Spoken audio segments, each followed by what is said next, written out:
Hello, everyone. Today we'll finish the section about preparation for prayer.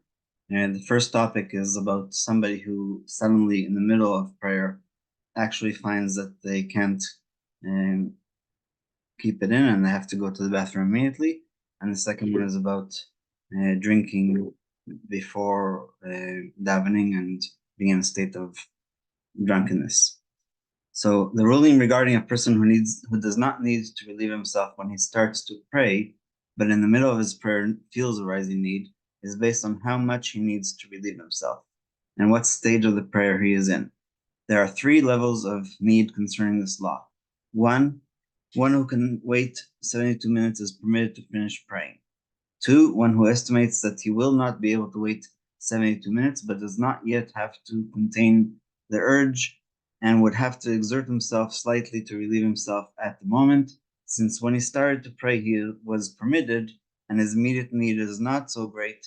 He may finish the section that he is saying and then go to the bathroom during the prayer.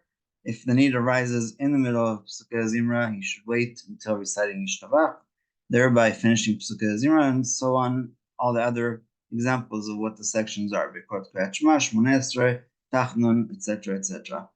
And three, one who has to actively suppress the need to relieve himself while praying is in the most serious stage, because at this point he is transgressing the prohibition, do not abominate oneself. In Hebrew it's called Bal Tashaketsu, but the actual verse is in Vayikra, Leviticus 11:43, which says Al Tashaketsu et nafshechem v'chol asher tishteret al haaretz, and the rabbis understood, according to most poskim, that this is Doraisa. So it's a biblical law, which is do not do things that cause you or other people to be disgusted. So one of the examples is eating a fish alive, even though it's not prohibited per se because the fish is kosher. It might disgust somebody, when they see that. The same thing about worms that are in the water that was not already in the ocean or like attached to the fish or in the rivers, but rather it somehow grew in the water because it was left uncovered. And we know today that it's mostly bacteria, but even if there's worms that grew up in there, that's included in that. And there's a few other examples. I'll just give one more example from the Gemara.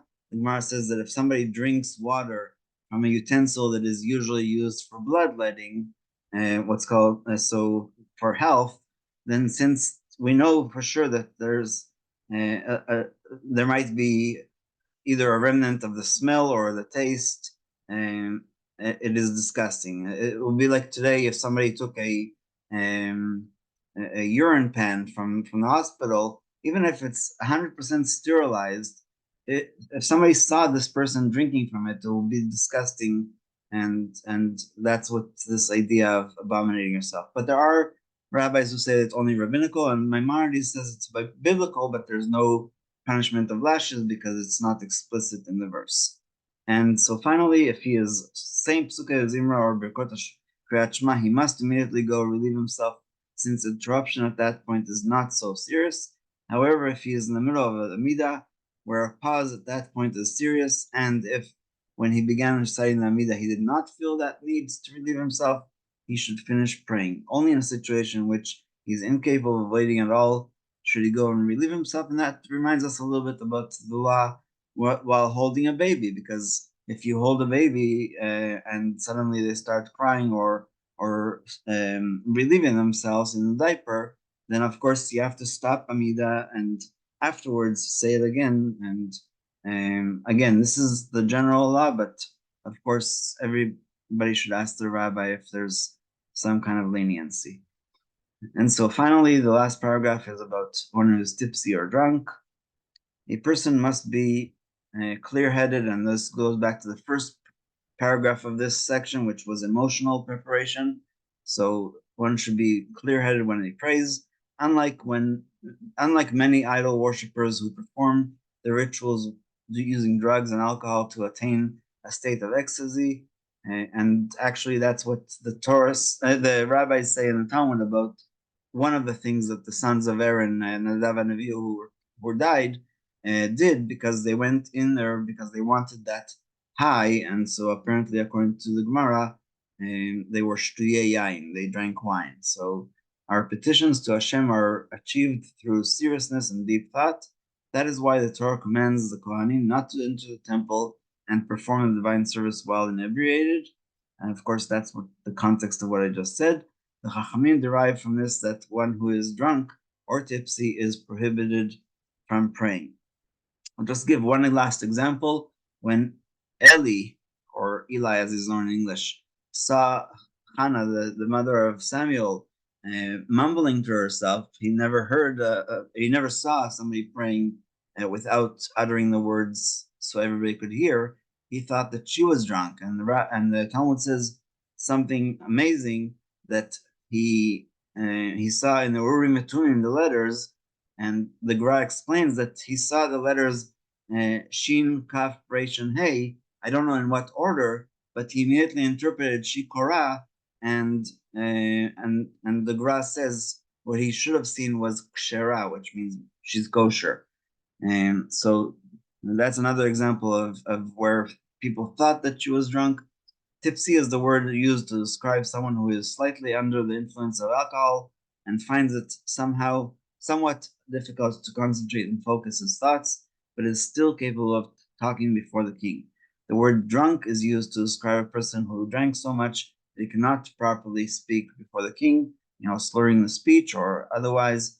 And he doesn't talk about it here because he talks about it in the laws of Purim, but of course, that is a concern, and in Rabbi Melamed's Yeshiva, they actually daven mincha before the Seudah, long before they're drunk. I mean, people drink sometimes even in the morning on Purim, but they daven mincha as early as possible in order to make sure that can be prayed. And then if they fall asleep, at 3 o'clock in the morning, they wake up, they're still allowed to daven Maariv.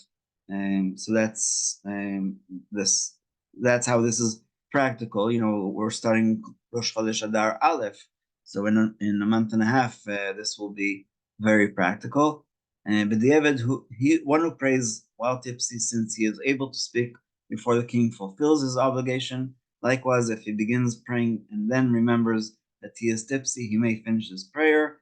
However, a drunken person who mistakenly starts to pray is required to stop immediately, for the prayer of one who is intoxicated is an abomination. Again, we don't know if for sure that it's biblical, but we learned from the Kohanim. Even if he concludes his prayer, he does not fulfill the obligation of praying. If he becomes sober before the permissible time to pray ends, he must go back and pray in accordance with the law. And just one last example: my cousin, who became a pilot for Air Canada, was told that they're not allowed to drink 8 hours before a flight. Doesn't matter how much they actually drink, and they have to report if they came to work within the 8 hours of drinking. So I think that if even the secular world recognizes it, we should definitely recognize this as a problem. And sages say that the person who drinks a revi'it, which is 86 cc, recent calculations are 75 cc of wine, is considered tipsy. And if he walks a meal 960 meters, approximately almost 6 miles, it will diminish the effect. Sorry, it should be 0.597 miles, not 5.97. I guess that's a mistake here. It will diminish the effect of the wine. However, we do not know how to compare the wine of those days to our wines today. Therefore, the rule is that anytime he feels disoriented from wine or alcohol, he's considered tipsy, and when he feels his clarity of mind returning, he is permitted to pray. And last but not least, Rav Melamed himself loves and favors the blessing Baruch Atov Hamitiv, which you say on a second wine, but it's always after he finished all 3 prayers of the day. He never ever drinks before any of the prayers, and no matter what, even if he's at a bris or whatever, he does not drink. So he might be the sandak, but I don't think he's a moil. And anyway, he's too old to be a moil, even if he was. According to the Rama, because Kavanah is prayer, in prayer has deteriorated throughout the generations, we are not so strict about this law, and even a person who becomes slightly inebriated is allowed to pray. This is especially true when one prays with a siddur, for then there is no need to worry that he might mix up the words of the prayer. Again, it's about slurring the words, it's about concentration, it's about all the other preparations mentally and physically that we have for prayer. And we'll just conclude with this at the bottom.